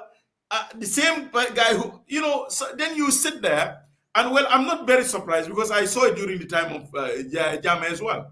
I'm just saying this to say, well, maybe something also is, maybe we should look at our value system. I don't know. Maybe we seem to be a God-fearing country, but I think we go through most of the rituals of our religion, whether it's the Kuruswite or the Shapilet. Because if we are as religious as we were saying, we like corruption to Barisitikabi, rule of law in Ado, among many other things. There is something fundamentally flawed. The level of hypocrisy that we have. So we have to grapple and deal with this. Let's call it spade. Then what are let us talk to each other. Who are we? What are our value system? I don't know. So I just thought that I needed to say this as well. There's this book called The Dictator is Force, you know. Alaji Ngamra also fell. But Alaji, I have the book. I've got my copy. I've got my copy as well. But it's also Dekabidal. Yeah. Yes, Alaji, your reaction, your thoughts on this matter. To be fair, Alaji, I don't know. You know, if it's are we the fundamental problem of the bank? For nyato buko nyato kol ni moy ikabondi suol ning kordale kono fundamental problem of the bank. For nyato kol problem of the bank because ningo nyato ko ma for president madama because mojale biye minika nyato kayake ika kumol mi along ko people look up to them. And ngol jama what it leads to. Mr. Juve said, al diamo kono ko wole kelo sabu dulal dolto aning some certain utterances. So these are things minne alonko nde min kan concern je baake wolom nying the elite nyol itol buka bata but foarol jama de wolle ka bata ko kono baake ning kelol ning kul nara. So that is my real concern here. I have for ala diamo kono fana ite fana assembly ko coming okay nying ko dol ni be kerin to nyalam ning ko keta ak senkanda keta consequence mantaraje wofana is a concern, you know, Alaji. Malong the whole thing, what are your thoughts, Alaji? No, I let me go back to Kotoso Kamenkumandinung about the issue with Senegal.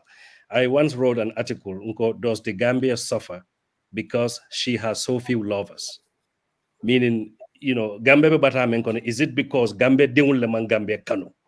Is that the reason we are suffering? Because Gambia just is unfortunate, like a mother that has, sorry for the language, but a mother that has children that just don't feel sorry for their mother, regardless of how much their mother is suffering. Because, you know, and my point was, if you truly love Gambia, you would not sit down and look at other Gambians being abused and you keep quiet. If you truly love Gambia, you will not take from your mother country to satisfy yourself, knowing that what you took, you are taking from your brothers and sisters who are suffering. You know, so I just questioned I guess probably the word that most people would be familiar with is I questioned our patriotism. How much do we love Gambia? And I had also written an article asking about how much Gambian history do we even know? Because I doubt you can truly love if you don't know. You know, be it a country or a person. Puru, you know, puru nga buga, nga buga dara, mujara la luneka. Fonga ham ko tuti. Like, it has to have value to you. You know, so the question then becomes, how valuable is Gambia to us? And the value of Gambia is the people, because there is no more an important entity in Gambia than the Gambian people.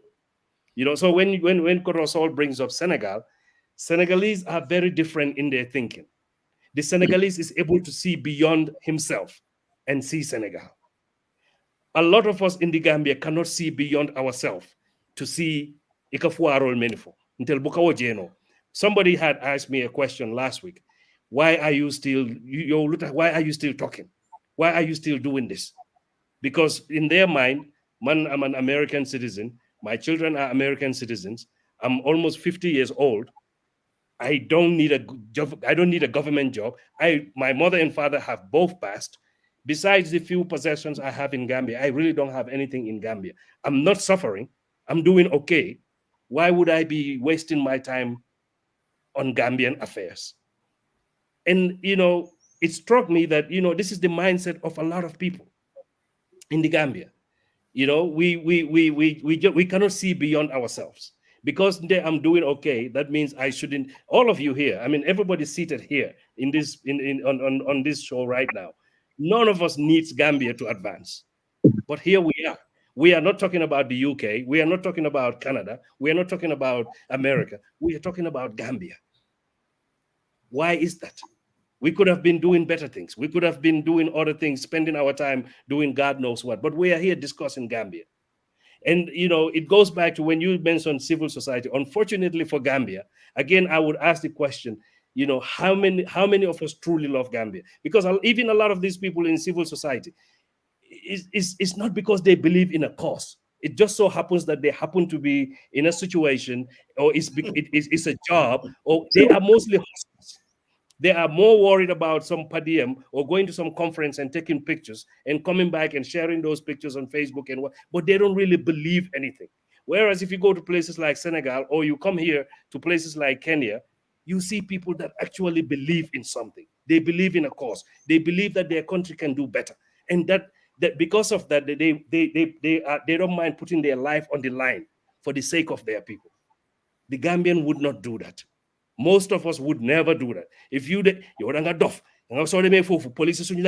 which is true. You know, I said this on another show, that a lot of these African leaders are fashionable authoritarians. That's what they are. They just embrace democracy because that's what they are supposed to embrace. But they don't believe in the tenets of democracy. They don't believe in the tenets of the rule of law. They don't believe in these things. But they have to play the game, because that's what everybody's telling them. You have to abide by this. You have to do this. And because they want to be part of the international organizations and they want to get money from people, and they, you know, because if you look at Yahya Jammeh, he became a pariah. You know, he got to a point where not too many people wanted to deal with him. Barrow does not want that. The people that surround Barrow, they want their visas to go to America. They don't want to be sanctioned by the UK or the US, where their wives cannot go there and deliver babies. They don't want that. So they would play along as much as they can. They would accommodate as far as they can, up to a certain stage, but it's not because they believe in it.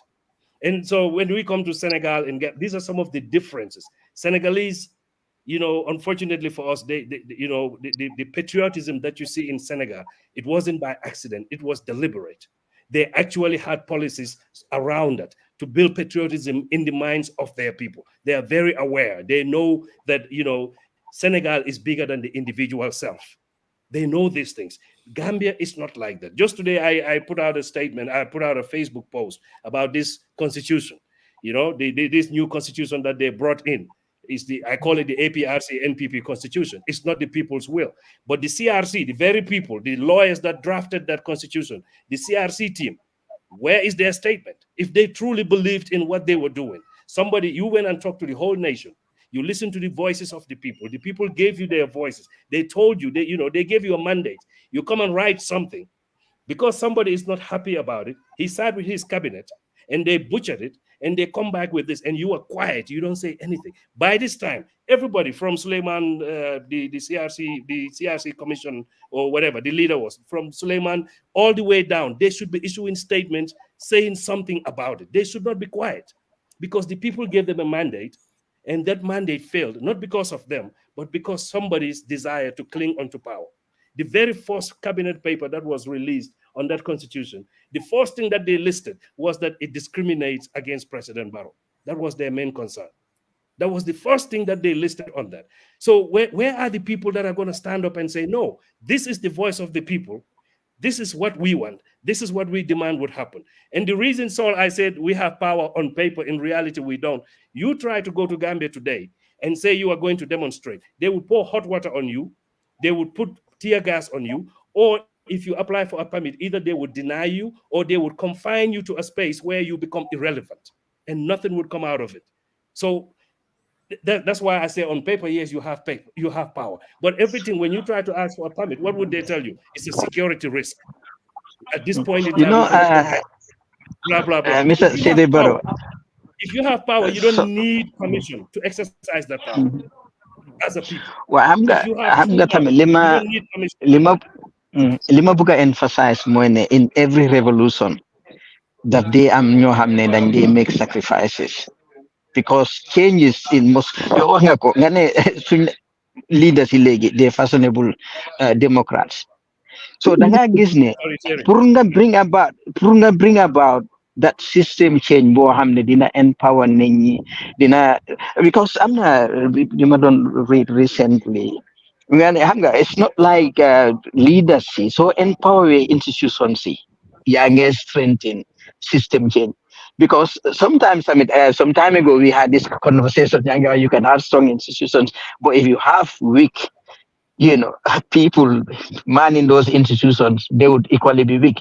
So Lee is like Nikki, Yosa Yala Davla held, and you need to understand Yosa right as responsibilities as a citizen. Munga understand I'm not this girl I was seeing, Mune, she's not an African because she is born in Africa. She is an African because Africa is in her. So that I give me emphasize you can be a Gambian, why Gambia is not in you. So you don't care about Gambia. But you have somebody else who is not a Gambian, who is not born in the Gambia, but has Gambia in him or herself. Koku would sacrifice more to make sure Gambia. I'm not Bopam. Why you Mohammed Yangi Judu Gambia, te Gambia Nekuchi Odoko feel. So we need to start having Gambia in us so that you munatahau sigilko. Because so ragalene dinañ la tour ndox mus tanga dinañ la tia gas ak yoyu, so ñoñ duñ tok ne la amal li jox nañ la this power. No, power bi dang ko demand. So dañu wara ñëmé ñu tour ñu ndox mu tanga, dañu wara ñëmé ñu tia gas ñu, dañu wara ñëmé ñu reñu. Understand? So lolu su amute, let's say for instance time is solo sending. Su ko yaay jame reyu ton. Da nga fogg ne na dinañ don am coalition 2016. It was not going to happen because mom DMB dafa bring the country together. So tanane be xam nga am na ñoo xam ne ñu ngi gis seen boppa in solo sending. Am na ñoo xam ne ñu ngi gis seen doomi as solo sending. They could be solo sending any moment. So lolu bokk na ci lo xam ne moo ñu bring together. Pour ñu ne enough is enough for Jammeh, he has to go. But we cannot do that with Barrow, or we cannot do that with anyone that comes after Barrow. We cannot wait for 22 years or bem door di reigning ni dog again and and we need to do this. So war nañu jël Gambia ñu dugal ko suñ biir ñu buga ko, and then we would be able to make sacrifices. Lolago. Yeah, thanks. Mr. Juve, I know time with them interrupt, and then before you go, you think all this that is happening, how can we resolve this? And your final thoughts. Do you think we can resolve it? How can we resolve it? And your final thoughts. What resolve what? A lot of things have been said. What? The new draft, the statements that are made, the economy. That's your question is very loaded. Okay, it's true. Okay. Right. Okay. To be precise, to be precise, how can you make dividends? How can we make dividend? It's still very broad. You mean the institution that I work with, that I work for? No, we will definitely carry on our mandate to our broad mandate, which is promotional and protection. We will do it to the best of our abilities without fear or favor. Yes, as was stated, there are some intricacies involved. You will have to, there is a fine line. You cannot, if you're a state institution and you also have an advisory role. And by the way, I think Mr. Barrow mentioned something very important here. There was a particular press release that was done a long time that we did. And the state, you asked me whether someone said, well, you could have advised us rather than just come out. You could have advised us. Just to tell you how difficult our position is. But really, man, I think as far as Gambia is concerned, we are all in it together. Civil society. Let us, we all, whether you are in politics, there's a lot of things that need fixing in this country. And I just worry that we have a country where a lot of people speak on both sides of their mouth. We have a country where instead of looking and talking about the bigger picture, we're trying to reinstitute FGM. We're a country where we do not condemn corruption or we pay lip service to it. There are a lot of things that we need to fix in the country, really. We need a disciplined civil service. We need institutions, oversight institutions that work. So FRC is a multi-pronged approach for Gambia to really work. But leadership is also very key. Really, I believe that if we have really a very dedicated and serious leadership, we can make great strides. And I think that is always where sometimes Gambia and other African countries are failing, because leadership is key. And also those who surround leaders. You know, again, very, very, very, very important statements were made. You have minders. So I'm a leader, but hamne limo def jubut or digina yon. No, Mr. President, I don't think this is the way we should go. So, and you must also have proper advisors. You know, I also believe in the saying that, you know, the company you keep is very important. The company you keep is extremely important, especially for governance. So I think we are at the crossroads in this country. So the president is not keeping good companies, you know. So you surround, they are not. I'm not like it. Well, Lola, man, you surround, they could surround Bopam Ninjuba. Is that what you're saying? Well. What I may be speaking in general terms there, but if you are a leader, the company you keep is important. It's extremely important. And also, Mr. Juf, let me help you on that. Wow. President bi ñi ko surround ñu bari bëgguñ ko. You know, you can come, let me just finish and allow you to dissect it. Yes. I'm not Mr. Juf, chairperson. I'm not anymore here. It's different. So, partner, some my thought process. Why that is key. That is very okay. We must care. Man, I believe really. I've come back home 2018. I chaired the Farababanta Commission of Inquiry. I saw how things were. But man, sometimes they believe that Gambians generally don't care. Because Mandamadi feel, and in every sphere, you don't have to be a rocket scientist, whether it's in the area of tourism, how we can help to hunger. We have fantastic waterways here. Sometimes you just wonder, people who are heading institutions, what are they actually doing? Do they even have a vision? Why, man, to be honest, as a Gambian, Limador the belief, because we are great. You take us anywhere. You take us to the UN. You take us in other countries, and we do fantastic. There was the particular institution I work for, Suma team leader, and he was an American. The man like whether they can recruit more Gambians. He was under the impression the way I was dedicated to the cause of what I was doing, Gambians must be like that. So when you take us out there, you put us in a system, we work. We come here, we seem to catch the virus. I don't know what virus this is. My observation is also two major things. We don't care, and there are no consequences in what we do. Because consequences are, we do whatever we want to do. You know what is the civil service? I'll still get my salary. Nothing happens. So if you run a state, like Gambians here, and we behave like that, there are no consequences. Nga yobu Gambian bi fi kuy daw liggéey dem wéka kotam yobu ko America or fale ñetti liggéey la am. He will work. He will work. So these are the things. Man dama believe ne even at the level of our schools, war nañoo door di inculcate these ideas. So just to tell you, one of the many things that we're doing that doesn't come out. Why yow dina la boole suñ list bi nga xam li ñoo def. You know, I know it's a cliche, but catch them young. Because I'm also believing there is something fundamentally flawed. If the value systems are destroyed, people can believe at apprenticeship, can believe at in honesty, integrity.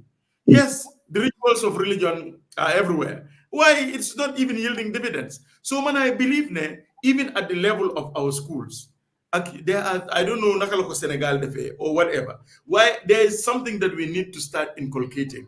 Responsibility, accountability, caring for your nation. And I think that is very important. And I think these ingredients are missing. And it doesn't matter whether you have one institution that is shining, like the NHRC. You need more than that. You need more than it's just a speck in the whole process. So that will be my parting shot. That will be my parting shot. Well, just to tell you, we are trying. Let me sell my institution. Are you really shining? Are you really shining? That's a question mark. No, I will try. We do a lot of research. We do a lot of awareness raising. So you can say, I'm a big issue about even this issue of hate speech, maybe we were not strong enough. Why you have read law, so you are speculating. But anyway, with press releases, we do a lot of other things to make sure that in our little space that we'll bring back a culture of human rights, rule of law, responsibility, peace. To the extent, last but within this short period that we existed, we were audited, and we didn't audit ourselves. The way we do our work, and we were given an A status, and I'm very proud of it because our neighbor Senegal is B status. When we go to the Human Rights Council, they cannot get up and talk. They have to write a paper for me to put their point across. Okay, I'm robbing it, but I'm just telling you that we are trying. It's not easy as an institution, but we are trying our level best. But we're all in it together. Even this show that you're doing is good. Let us talk about these issues. Let us come out, talk about them. Let us have civil society together, all of us. Yeah, let us have the sharpshooters who will not spare anybody, like Alaji. You know, and I love your coffee time every week. I think religiously and laugh. But anyway, so that was what I wanted to say, really. Before I Sol, Alaji, regards from Mr. Chongan. He said, "I'm listening. Tell Alaji you spoken. I extend my regards to Alaji. He's spoken. Well said." Mr. Chongan is nuyu naa la Balamba Damel. Just to buttresly catch them young. Mangi Satan Jamai Mungi don't have a conversation with some, I think 8 or 10-year-old Senegalese Saleh. So Munglen don't want Senegal and new pour tap oil. mu ngi wax xale yooyu 10 years any amount bi Sénégal am ay foog na about 10% dinañ ko denca pour yéen soo leen màggee ëllëg ngeen am fi ngeen a soxandeku ak di xam nga di express the process so 10 year old yooyu mu ngi engage yooyu di leen wax Sénégal am nañ lii ak lii ak lii la ñoo def so loolu mu ngi dëgëral li Mr. Diouf wax catch them when they're young sometimes we need to teach these people xam nga ñu xamal leen alaaji wax na ko xam nga nit ki bala nga koo bugga nga xam ko nga xam di history a lot of people soo leen laaji about the Banjul Declaration xamuñ ko musuñoo gis statement boobu kañ la Gambia am independent xam nga all those things ñana fa nekkoon Francis Small lan la contribute on yëpp ñu am na ñu bari xamuñ ko léegi am na ñoo xam ne xamuñ Jawara jàmm rek lañ xam because eram lañ xam so da nga gis ne lii yëpp dafa important ñu catch ko at an early age so seetle Europe America xale bu ndaw 6 year old 5 year old su waxee da nga foog ne adult mooy wax because kooku yaa ngi ko yar pour mu am confidence mu mun a express boppam waaye da nga gis adult Gambian bi dafa wax yow sax du la mun a xool si bot da nga waxtaan adult Gambian du mun a am conversation boo xam ne xam nga dafa substantive du talk about ideas or issues du am xen na seen xam nga street language yooyu nga dégg ak yooyu so beneen bi mooy ne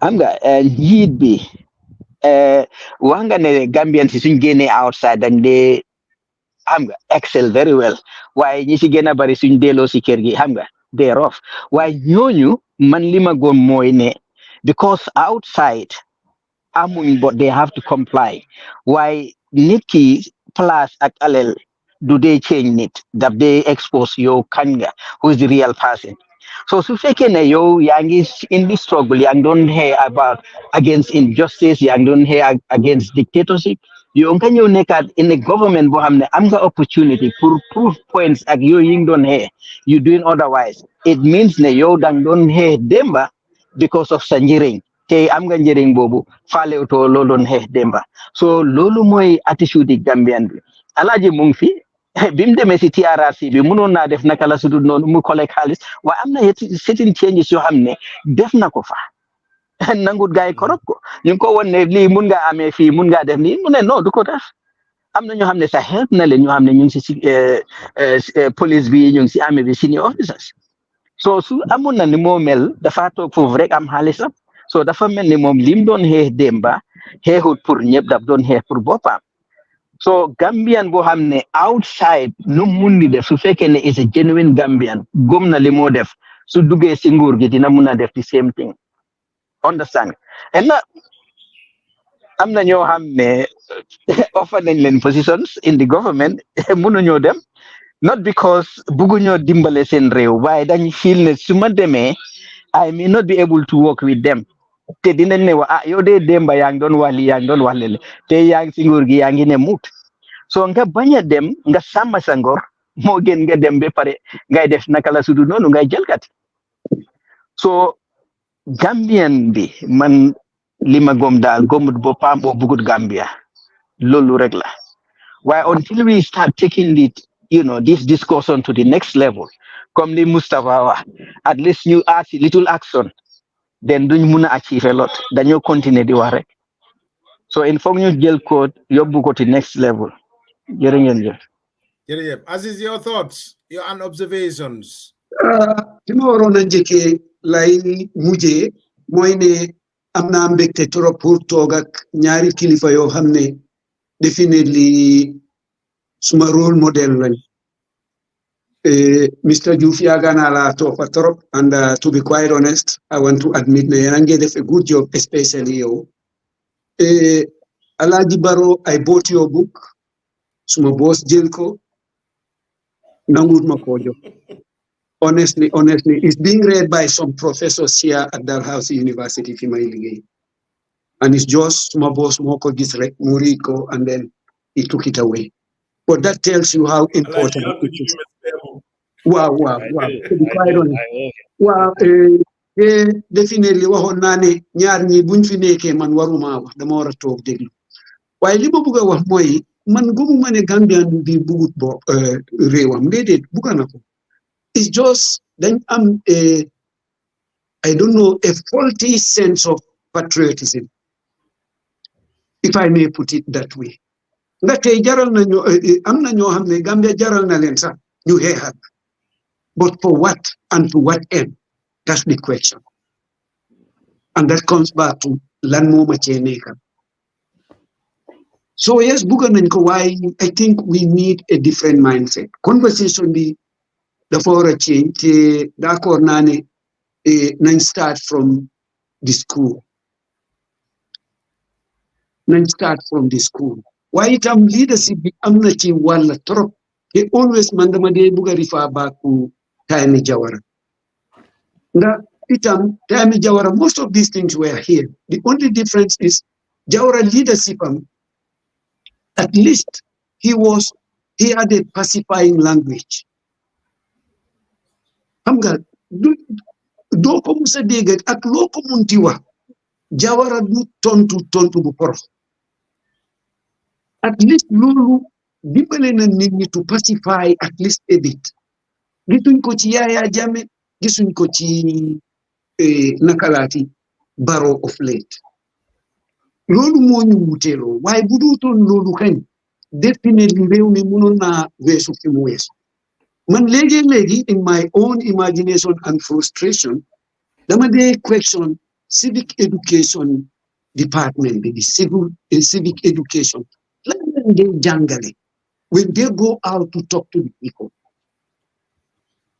Ban message la nga am na ku leen dee audit comme niñ audité the Human Rights Commission.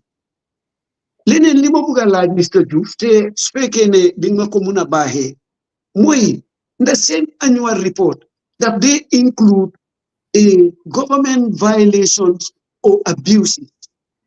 Nga da ngeen dee mun a am itam come out with a program pour ne this year the Barrow government had this number of violations, rights violations, abuse of office, corruption, mu am just like ni nakalati Transparency International did it. I know you have a different mandate with them, but this is a public funded institution.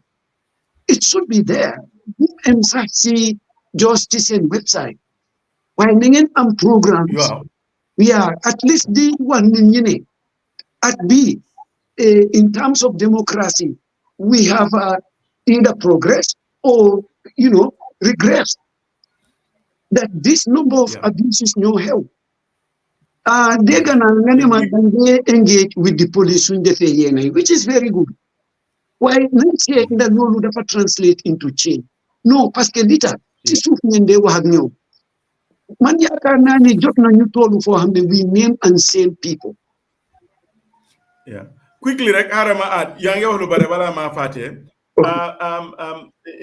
Niñ sosé suñ institution bi moy every year by March we must go to the National Assembly and submit a report, two reports. One is the state of human rights in the country, which means during the period of that year, what happened, how did we observe, what complaints did we receive, were those complaints solved, what recommendations to this particular institution. So lolu dañ ko dey submit, then I will give you an electronic copy of it, and it gives specific recommendation if it is to do with arrest, and it's very clear. Lee lañ find out this person was held between this period. We will also talk about recommendations. So this is just in a nutshell, this is done, and also of course the activity and financial report that is always done every year. But what we have also done recently is to engage the National Assembly, the Standing Committee of Human Rights and Constitutional Matters, where, for example, we have made a recommendation. If the police are not, for example, I'm just using the police, if they have not rectified certain things that we have seen, then they should call them with the NHRC before them for the IGP, for example, to explain why not. That is aside the quasi-judicial powers that we have. And there has been challenges, I must admit. There was a time the National Assembly called both the NHRC and the then IGP and he sent junior officers, and we refused to to sit because we just felt that it was disrespect. We have been given this statutory mandate, and then he had to be recalled, and and then he appeared. Dama just want right pour one lane. These things, a report is definitely, and we disseminate the report to everybody. It says after we hand it over to the National Assembly, and this is the report that also we take to Barrow in closed door meetings, and we talk to him as well as our concerns. This is what we found out. This is working. This is not working, and what we feel could happen if this thing is not done. So just to tell you that we do that. Apart from Mr. Jamayang, I don't like it. At another level, for example, Manglawhal, Gambia is being reviewed in January. Countries all over the world come before the council, and where we have failed, because the last time we were reviewed, we were given 221 recommendations, and the Gambia agreed to about 209. Have we done that? We have not actually done all those things that we said. So Gambia at the higher level will also be called. And you see us at all these things. You must have seen us at the National Assembly giving our position papers on the issue of FGM and our findings. We do this. Maybe we need to publicize and amplify it some more, but just to allay your fears that we are doing that all the time. In fact, to an extent, people say that we are talking too much. I'm not going to everything in this country, these people are talking. One of them even said, they believe that really I want to stand for in politics. If I want to stand, let me come out of talking about corruption. And this was a party militant. They said they know about my machine, what I'm planning to do. That's why I talk about all these things. But anyway, just to add some humor to it. But we do. Barrow could be your running mate. Findings that we have, whether it's the caste system, the study that we carried out, whether during the compendium of the elections, and you will see that specific recommendations to the IEC, to political parties, and now what we've started doing. Mr. Joe, you should have been doing this, sending this across to all the media houses and anywhere outlets and all that. A lot of them do have it actually. Maybe you have been reading. Well, maybe you have not been, but I actually transmit this. It's there. But now that I have your WhatsApp, was it cherry picking? Was it cherry picking, Mr. Juve? Cherry picking. No. Thank you, Mr. Juve. Yeah, but we keep on trying. But because what you said, when we had a serious meeting sometime last year, was what are we going to do to follow up on medium and long-term recommendations? And we have started doing that by engaging the standing committee to make sure that if there is a recommendation on the health, on AKI, let them come back and tell. The National Assembly has powers. What are you doing? Why have you not done it? So these are the things that we have started doing effectively the last 2 years. Thank you. Okay, thank you, Mr. Juve. Much obliged. Okay. Alaji, your observations and your final thoughts about this whole thing, this issue or these discussions in summary, how can we resolve some of these things? What's the way forward? Your final thoughts, Alaji. Thank you. I think, but before I get into that, let me just address my quarter here, Mr. Boja. We've never met in person, but due to the work that I was doing with the TRRC, I come across a lot of names of individuals, that were upstanding. You come across a lot of, I guess, what we consider bad guys, but you also come across a lot of people that, when the going was tough, they stood up. That's one of the reasons, me and Chonga, and it's somebody that I admire, even though I give him a hard time because he doesn't want to accept that his father is a greater man than he is. But, somebody that I immensely admire. Mr. Bojang, you are one of those individuals as well. Like I said, Korosol and I went to the same high school. Mr. Duke was talking about catching them young. I joined the Anti-Apartheid Society. I was about 14 years old in Basse. In that society, one of the things that I did a lot of was reading. I read a lot of books dealing with apartheid and just African writers' serious books. And that helped me a lot. Some of the books that I wanted to read, couldn't afford them. Once I got to the United States, I did everything to get these books. So I am, the NHRC, catching them young. On my last visit, I went to a high school where I had, some time with some of the students at the school, and, they ask all kinds of questions. I usually try to do that when I go to Gambia. I try to meet with young people on my own, just like something I do as an individual. But just as, I think it was Kotosol that also mentioned something along the lines of not relying on other people to do for us what we can do for ourselves. And that is the issue for us Gambians. Like, for instance, the NHRC, we are looking at the NHRC. NHRC is just one institution in the Gambia. There are a billion other institutions that should concern themselves with human rights situations. This includes religious bodies. This includes civil society groups. But, with what was said, for instance, on the statement of President Barrow, how many religious leaders or religious organizations did you see come out and say something about it? Because what he said does not jive with religion, because it's disrespectful. It does not jive with religion. So why were they silent? It doesn't jive with our humanity as Gambians, as brothers and sisters, people that call each other my brother, my sister. It doesn't jive with our so-called values. So why were many of us silent? What about all these other groups? Why were they silent? And why are we not holding those people accountable? Yes, it is the NHRC that is, I guess, the face of human rights. But human rights is everybody's business. I shouldn't sit down and see you get violated. And Mr. Juve was mentioning individuals that used to condemn. I've had people that literally came out and said how much they hate me. They cannot stand me. But when they got arrested, I was one of the first people to raise my voice against their arrest because I thought it was abuse, notwithstanding my personal issues with them.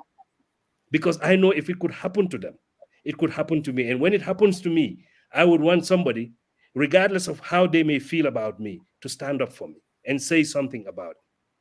So these issues are, these are issues that go beyond the National Human Rights Commission. This is everybody's business. We can point fingers at the NHRC and say, you are not doing A, B, C, D, and rightfully so. If that's how we feel, rightfully so. But as Kotosol was saying, as individuals, as religious leaders, as people that call ourselves Muslims and Christians, and one of the things we brag about is we are 95% Muslim country. What are we doing about these things that do not jive with the religion that we claim to belong to?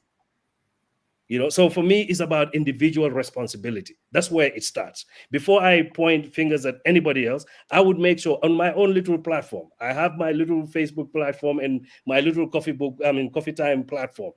If something happens, I have a duty to my fellow human being, to my fellow Gambian, to my brother. I have a duty to tell them what happened to you is wrong. Even if that is all I can do about it, I have that duty. But that's a solemn duty on every single one of us too.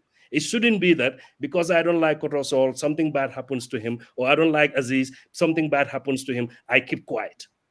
It shouldn't be that. I should see his humanity before I think of any problems or personal feelings I have towards him. And you were mentioning about the, I think, Mr. Aziz, you were asking about the National Council for Civic Education. I used to pass by their office. I think it was in Kotu area, if I remember correctly. Yeah. Like I said, you have to believe in something to actually invest in it. These folks don't believe in civic. The more ignorant the Gambians are, the better for them. I've always argued that this whole government system is a scam. It's all about, help me, give me your tax monies, let me get rich on your back. As Gambian citizens, all of us have traveled outside. You can point at things that the government provides for you, tangible things. Mm-hmm. In the Gambia today, senior government officials, when they get sick, they may go to these private hospitals, but when the going gets tough, they go outside. If any of us happen to be in the Gambia and we're not part of that group, you're going to die in Gambia. Exactly. Free cars, it's supposed to be service to the people, but it's more like service to yourself. The people are there to serve themselves first. Government exists to serve those in government first and foremost, before they even think about the people. That's why you see all this, judicial bill wanting to, reward themselves even after they die, and because they are thinking about themselves. They want to serve themselves. They want to make sure they are okay before they think about the little man or little folks out there. Well, Mansakunda is not for Fuaro. Mansakunda is for people that are in Mansakunda. Those are the people they think about first and foremost. And when they are done, the leftover, if anything, that's what they give to the people. That's why you have terrible hospitals, you have terrible schools. Their kids don't go to the same schools as regular people. They don't go to the same hospital. The most fundamental needs of human beings, you don't share with senior government officials. They have their own, you have your own. And if that is not a scam, I'm not sure what is. But for me, that's how I see this whole arrangement. I see it as a scam. But also, again, it comes down to individual responsibility. Somebody is scamming you, telling you, I'm a civil servant, I'm a public servant, I'm here to serve you. But you see that person driving a nicer car, living in a free home, don't have to worry about network because they have generator or they have other sources, alternative sources of power. You, the person that they are supposed to serve, you don't have any of that, but you are the one that's paying them. Your money is what's paying their salary. They're living on your back, leeching off your back. But the things that they have, you cannot have. And you think that's an okay arrangement. It's not. So I'll shut up here and stop here because I don't want to take over the rest of the time. But no, again, Koroso, I'm in line with what you said. It comes down to individual responsibility. First of all, let's ask the question, what am I doing about this situation? Before you say X, Y, Z also need to do so and so. Because ultimately, like I said, the NHRC, yes, they it's supposed to be independent, whatever. The government, I don't know if they provide them with any, but I know for a fact that if they want to shut them down, I know for a fact they will find ways, they will shut them down tomorrow and nothing will come out of it. Right. Thank you, Olaji. Thank you all, for your time, energy, and effort. Mr. Juve, thank you for your time. Thank you, Aziz. Thank you very much, Saul. That is it for this week edition of our weekly civic education education program. We'll draw the curtain here today from Skype or Radio and TV Services Studios, West Yorkshire, Leiston, Selmount. Regards to Onde Jobate and the rest of the team, as well as Bamba and Mr. Chongan. Following, thank you. Thank you very much, Alaji. We'll set off from here. Okay, thank you, sir. Thank you.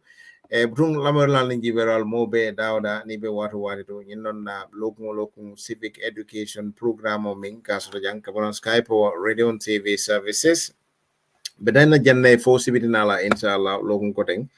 Kabon Skype or Radio and TV services on Badi Mala Mustafa Jame member series program o kunna fo sibitinala inshallah. Thank you all and have a good evening.